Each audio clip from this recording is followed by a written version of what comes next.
I am delighted to introduce the Honourable Julie Collins, Minister for Agriculture, Fisheries and Forestry. The Minister hails from Hobart's Eastern Shore and was elected as the first female representative for Franklin in 2007, entering politics because she deeply believes quality education, good health services in the workplace should be available to everyone. In the previous Labour government, she held the portfolios of Community Services, Indigenous Employment and Economic Development, and the status of Women and Minister for Housing and Homelessness. But of course, she currently serves as a Minister for Agriculture, Fisheries and Forestry, and this is her second time addressing you all at ABARES today. Welcome, Minister.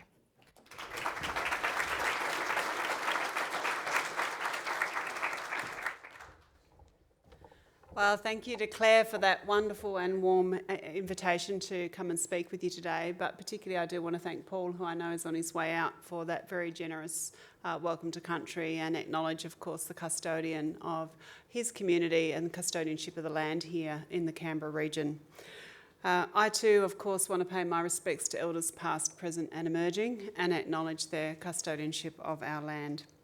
But it's fantastic to be back here at ABARES conference again, the ABARES Outlook conference. This gathering, of course, is incredibly important to so many of you in the room, but importantly for us as a government, for industry and for stakeholders to look forward, as we've heard, in shaping the future of agriculture in Australia. But I do want to start with some brief reflections over the past year since I spoke to you last. The last year has been another extraordinary year for Australian agriculture. An extraordinary year, but also some extraordinary challenges. I've been reminded of these challenges over the past few weeks as I've travelled up and down the country to meet with farmers impacted by recent severe weather. In central Victoria, which we know was ravaged by bushfires in January, to the Claremont and Emerald region in Queensland, where flooding took homes, livestock, crops and critical farming equipment. I spent some time with Michael Henry, a proud apple and pear grower and cider maker in Harcourt outside of Bendigo. Michael had his historic orchards destroyed by fires, along with his home, but his commitment to rebuild is unbreakable. And in Queensland, John and Jan Burnett welcomed me onto their farm, Homely Downs, north of Claremont. It's an enormous operation, normally home to thousands of hectares of high-quality grains, which were wiped out by the flooding. It was devastating to visit and see the impact of those floods and those fields, but it was also inspiring to hear their recovery plans, to see their first new plantations coming through a bit of corn. Of course, I've also spent a great time since last year's Outlook on the ground with farmers impacted by drought.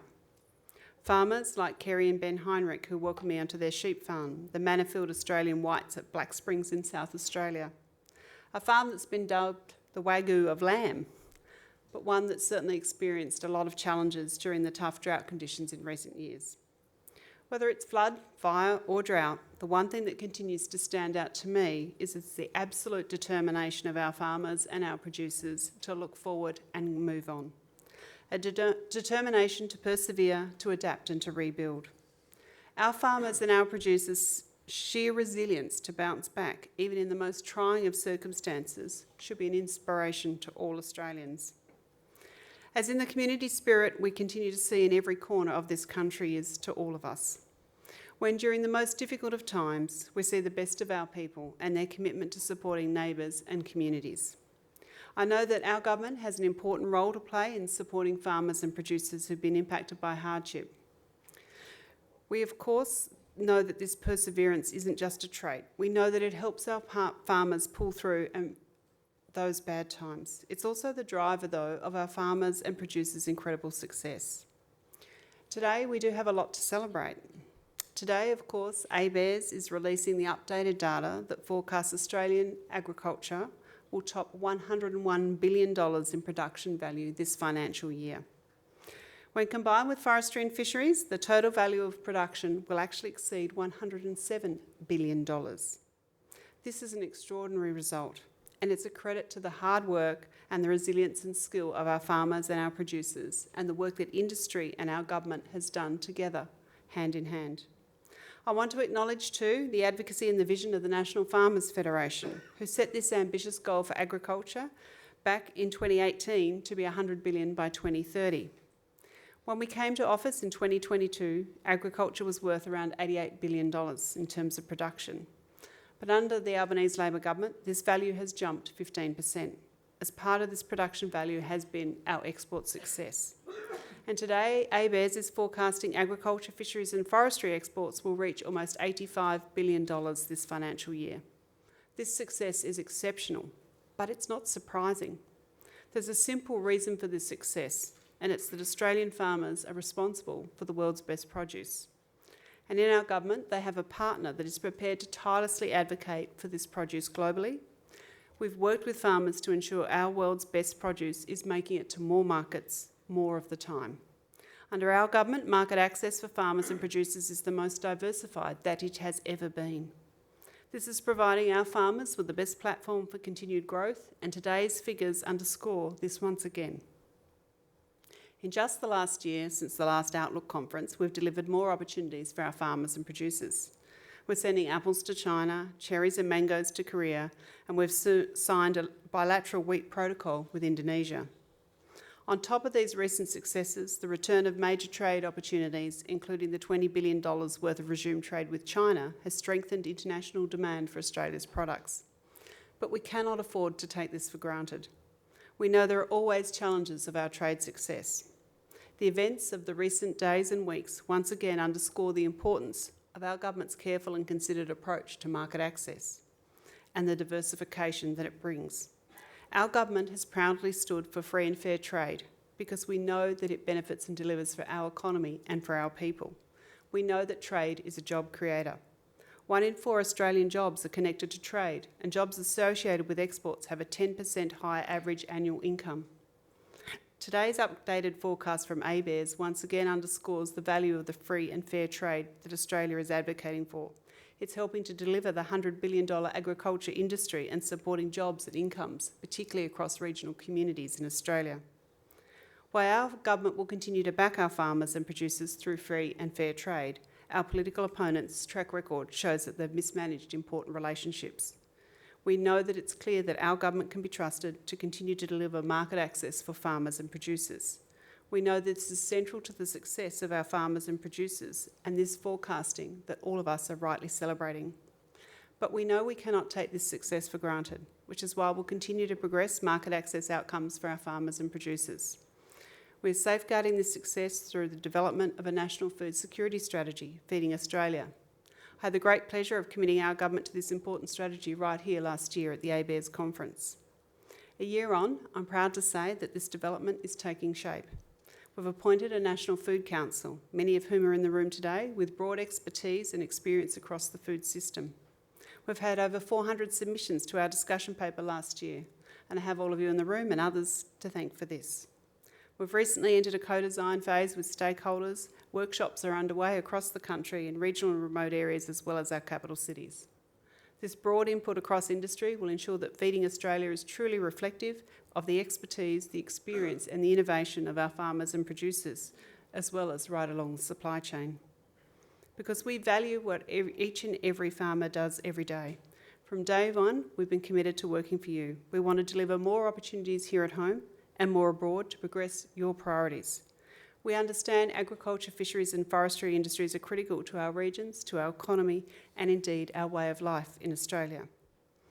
Some of the years will inevitably bring greater yields than others. Our farmers and producers know this better than most. That's why our government will continue to deliver the right settings for Australian agriculture to grow, while it's ensuring the support is available when our farmers and our producers need it. That's what we're committed to. That's the message I want to leave you with today. Australian agriculture is strong. Our production is record-breaking. The quality of our food and fibre is unmatched across the globe. The world continues to want more of it. But we know there are challenges. We know there will be change, but there will also be opportunity with this. And I want to say our government will be there with you through all of this. I hope you all have a great outlook and a fantastic year ahead. Thanks very much.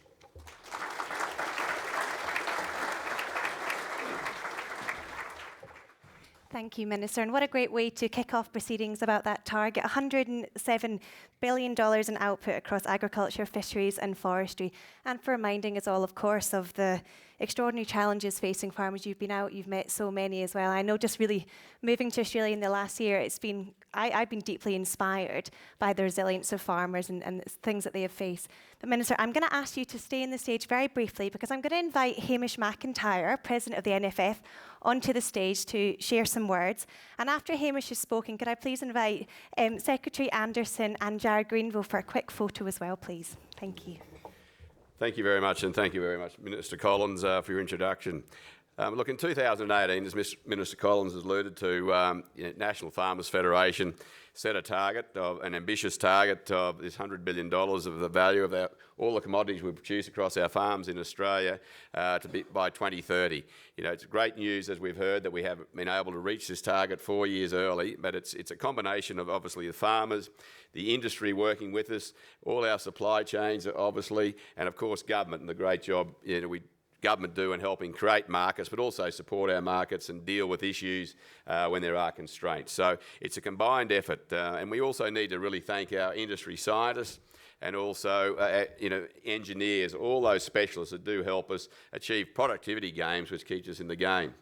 In agriculture still at the moment, as a farmer myself, our big concerns are based around the cost of production particularly, and with what's going on in the world, we never know what's going to pop up the next day, do we? And what happened on Saturday is a real example of how important it is that we do have a variety of markets, but also a variety of options with regards to the products that we need to produce our crops and our fibres. And what I'm referring to here is reliable, affordable access to the fertiliser, the fuel we need, and the ag tech products too. Manufacturing in Australia, for all the reasons we all know, has moved on to other countries, but we do feel very strongly that to be viable long term and to operate safely and securely, that we do need to get manufacturing going back in Australia. So it's a big emphasis for us, and if government can help in that area, and particularly fuel refineries using some of our commodities like sugar and canola and things, to think that one of our biggest exports to the EU is our canola, and it's been turned into aviation fuel, so we should be doing the same things here. But look, our partners like Telstra too are a big part of supporting us to reach this goal. That's a great achievement by all involved, we've said, so we do thank Telstra. And going forward, our members will create another vision. We're working on that and hopefully achieve it earlier as we have with this one. I just do really want to acknowledge too that farmers in Australia are very durable. This has been achieved, as the Minister said, through all sorts of variances of climate, but also fires. And we know as farmers that act of God's have always occurred and will continue to occur. And it's about how we manage it and deal with it. We make decisions on a daily basis based around weather forecasts too, the importance of them, and we've got to be nimble on our toes to deal with whatever's put in front of us. We understand the industry we work in, and that's the variability, and if we don't like it, we can sell out. But we all love it. It's still a wonderful place to raise families in regional Australia, as many of you know here, and we want government to help support that long term too. And getting people back into regional Australia, we can't achieve these goals if we don't have people in regional Australia to work with us. So we really are focused on the fact that it'd be great to have incentivised people to come back to regional Australia and help reduce the choke in these peri-urban areas around all our big cities. So whatever government can do in that area, we would really appreciate. I've only been given 3 minutes. I'll just, my background is is agronomy after university, and then my wife and I have developed, a diverse family business where we're basically value-adding all the commodities that we produce through the animals we breed and turn them into a higher value market. So again, we understand that there's always things up and down, and that's how farmers in Australia are generally, remaining viable. It's having many income streams as possible, and again, it enables us to, to make the most of what we got and when any opportunities come with where to do it. So thank you very much for the opportunity. I'm always available for questions, and please contact me anytime anyone wants to discuss anything around our National Farmers Federation. Thank you for our support. As I said, companies like Telstra are a big part of backing us and creating these visions. And to our team too, I'd just like this opportunity to thank Sue McCluskey. She's done a wonderful job on our behalf, National Farmers Federation, and in her interim role. We have a new CEO starting on the 23rd of March, and look forward to welcoming Mike, as many of you would know him. Look, National Farmers Federation is strong and will continue to advocate strongly on behalf of all the farmers in Australia. Thank you.